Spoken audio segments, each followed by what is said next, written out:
He said, what about cold? He said, of course there's cold. He said, hold on.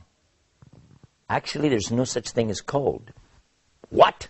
And that's when the professor started to get really crazy. He said, are you nuts? Of course there's cold. Don't you know what it is to be cold? You go outside and it's cold outside and you... He said, sir, that's a concept that we have of our feelings, of our skin temperature. But in fact, there's no such thing as cold. There is only the existence of heat. Because there's an absolute for cold, 452 degrees Kelvin. And below that, there isn't anything colder. That's absolute. From that, we add to it and go up degree by degree by degree until you get as hot as you want to go. And you can have heat, mega heat, and it can go on and on. But there's no such thing as cold. Heat or the absence of heat. Professor doesn't say a word.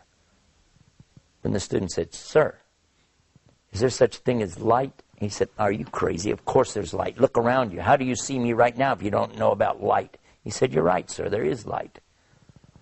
Is there such a thing as darkness? He said, where are you going with this? Why are you wasting my time? Of course there's darkness. He said, no, there's not. What? If you turn off all the lights and the sun's not up, you're going to be in the dark, yes or no? Sir, there actually is no such thing as darkness. There is light. But when there is no light, we call it darkness. What? Sir, listen. You can bring light in all forms. You can have candlelight, light from a match, flashlight. You can have megawatts of light, big lights of all kinds. But when you have no light at all, you call it darkness, but in reality, it's still nothing more than what? Absence of light.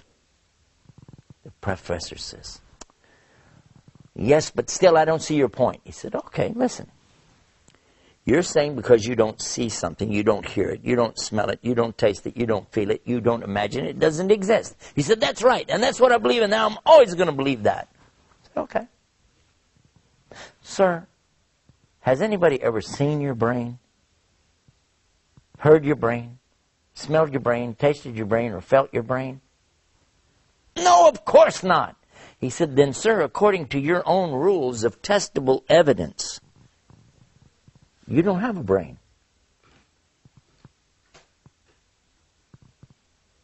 And this is what happens, you see, when a human being tries to take their logic too far. Because, in fact, it's only Allah who has all knowledge. And Allah gives us from that knowledge, and He takes away from that knowledge. When you're born, you start out zero, and Allah begins to give you knowledge. And if you thought that you're the product of generations upon generations of people learning by trial and error, that's totally and completely incorrect. That would be like thinking that we have to reinvent the wheel every generation.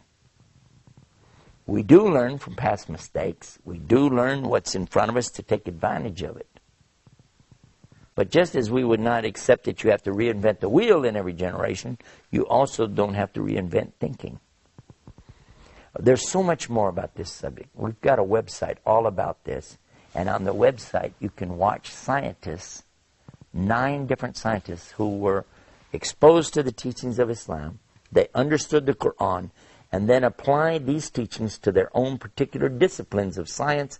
And they each one concluded, just as the great philosophers of logic did centuries ago, there must be a God. And you can see those videos on our website at beautiesofislam.com.